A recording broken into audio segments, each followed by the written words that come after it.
Magandang buhay po at welcome back dito sa aking Mathematics Tagalog tutorial. Sa video na ito, I am going to discuss and illustrate the steps on how to draw equilateral triangle and right triangle. So, paano nga po ba i-draw yung equilateral and right triangle given the measurement of the sides? Tuturo ko po yan sa inyo step by step. Okay, so let's start. How to draw equilateral triangle? So, draw equilateral triangle with side length 2 cm each.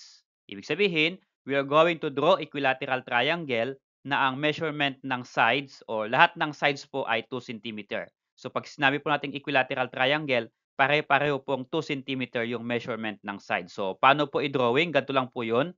Use a ruler, okay? And then, draw a line. So, ang line na i-draw po natin ay 2 cm. Susukatin na po natin. So, ito po yung ating ruler. Ito po yung 2 cm. So, mag-start po tayo kung saan po yung 0. Okay. So, mula po 0 hanggang 2. Okay. So, draw po natin yan using your pencil. So, ito na po yung ating 2 cm. Okay, so next step po na gagawin po natin after drawing this 2 cm length ay we think of about triangle. So ang triangle po, ang sum ng angles ay 180 degrees. So 180 degrees and then hatiin po natin sa tatlo kasi there are 3 angles of a triangle. Okay, so 180 divided by 3 is equal to 60 degrees. So ibig sabihin, ang measurement po ng angles ng triangle ay pare-pareho pong 60 degrees. Ganito po mangyayari o gagawin natin. Okay?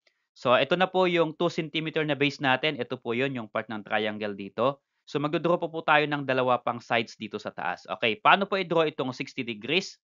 Okay, so using your protractor, yan. So, hanapin po natin yung 0 sa protractor. Ito po yung 0 sa protractor ko. And then, yung endpoint ng line, doon po natin tatapat yung pinakang gitna ng protractor natin. Okay? So, andito yung line. I-locate natin yung 60 degrees. So, mula dito, count natin. Ito po yung 10, 20, 30, 40, 50, 60. So, ito po yung ating 60 degrees. Okay? Magma-mark po tayo dito sa tapat ng 60 degrees using your pencil. Ito po yung aking mark dyan. Okay, ito po. So, ito na pong angle na ito po yung tinatawag o ang sukat po niyan ay 60 degrees. Okay, so after marking yung 60 degrees dito, using your ruler, okay, dapat po natin dun sa mark natin at dun sa dulo po ng line natin kanina, ito po yung line natin sa dulo at yung mark, tapat po natin yung ating ruler and then draw a line here. Pero start po tayo ng 0. Kapag tinutok po natin yung ating ruler dito, dapat sa dulo po ng line na ito ay 0. Nakatapat po yung 0. Okay? Then susukatin na rin po yung drawing natin na line. Dapat 2 cm. So hanggang 2 lang po. Hanggang 2 lang. So dito po tayo.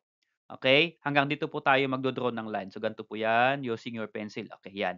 So mula po dito sa 0 hanggang 2. Okay? So ito na po yung second side ng ating triangle. Okay? Okay, for the last step, okay, so ganito na po yung kalalabasan niya. So, ko-connect na po natin itong endpoint ng dalawang sides natin ng triangle using your ruler. And then, subukan po ninyong sukatin. Tapat niyo po ulit sa 0 yung ruler ninyo sa dulo ng line na ito at dito po dapat 2 din yan kasi 2 cm. So, ito po ay 0, ito po ay 2, tama po. Okay, pag naglagay po tayo ng guhit dyan, yan din po ay 2 centimeter. Okay, so iyan na po yung inyong equilateral triangle with side length 2 centimeter each. So equilateral triangle na po yan. For next example, how to draw right triangle. So draw a right triangle with side length 3 centimeter, 4 centimeter, and 5 centimeter. So ang do-draw po natin dito ay right triangle. Okay, so ibig sabihin po ng right triangle, ang isang angle po ng triangle ay 90 degrees kasi right triangle po. Pero ang measurement ng sides niya ay 3 cm, 4 cm, and 5 cm. Okay po. So, ito po yung ating right triangle. So, dapat isa pong angle ay 90 degrees. Okay? So, paano po ito-drawing yung ganito? Pero ito po yung given na measurement ng sides. Ganito lang po yun. Okay, first again, using your ruler, magdodraw po tayo. Ang unang dodraw po natin, ito pong 3 centimeter. Okay? Hanapin po natin yung 3 centimeter sa ruler natin. So, mula po 0 hanggang 1, 2, 3, hanggang dito po yung line natin. So, guhit po tayo dito using your pencil. Okay, so yan po yan. So from 0 to 3. So ito na po yung 3 centimeter. Okay, so this is now your first side which measures 3 cm. So ilagay po natin dito 3 centimeter. Okay? So next po ay draw po natin ulit yung second line ng triangle 4 centimeter. Pero again, right triangle. So ito pong right triangle, ido-draw po natin dito, okay? Using your protractor. Okay? So ilocate po natin yung protractor ninyo. Hanapin po yung 0, tatapat po sa line. Ano po? Tatapat po sa line yung 0 sa protractor. And then yung endpoint ng line dapat nasa gitna po ng protractor. Okay, so ganito po yan. Then, imamark po natin yung 90 degrees dito po. Ito po yung 90 degrees, pinakang gitna.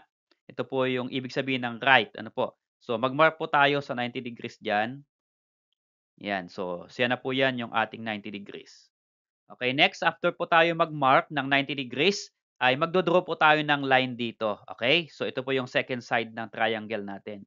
So, using your ruler, tapat lang po natin sa mark natin sa taas at yung endpoint ng line na ito, magdo-draw po tayo ng line. Pero, susukatin na po natin. Dapat ito po ay 4 centimeter. Okay, so ito po yung 0 sa ating ruler. Tapat po natin sa line yung 0. So, count natin 1, 2, 3, 4. So, hanggang dito po yung ating line na gagawin. So, i-draw po natin yung line. Okay, yan. So, from 0 hanggang 4. Ito na po yung 4 centimeter natin. I-label na po natin yung ating 4 centimeter. So, ito po yung 4 centimeter natin. At ito pong angle na na-form dito, ito na po yung ating 90 degrees or right angle. So, lagyan po natin ng box. Okay, so next po, after po natin ma-draw yung 3 cm at 4 centimeter, ang last step po natin, i-connect na po natin itong endpoint ng ating dalawang lines na ito. Okay, so sukatin po natin kung tama pong 5 centimeter. Ito na po yung third side. Okay, using your ruler, tapat po natin sa taas, sa 0. Tingnan po natin sa dulo kung tama pong 5 centimeter. So count natin, 0. So 1, 2, 3, 4, 5. Ito po yung endpoint. Tama po. So mag-draw po tayo ng line dito, yan. So, yan na po yung inyong 5 centimeter. Okay, so i-label po natin yung inyong 5 cm. So, ito na po yung ating right triangle na may measurement na 3 cm, 4 cm, and 5 centimeter. Salamat sa panood kaibigan. Kung nagustuhan mo yung video nito, please click like and then subscribe kung bago ka pa lang po dito sa aking channel. So abangan po ninyo yung mga video lessons na i-upload ko about the Matatag Curriculum lessons. So lahat po ng lesson ng first quarter hanggang fourth quarter ay i-upload ko po dito for you to have resources.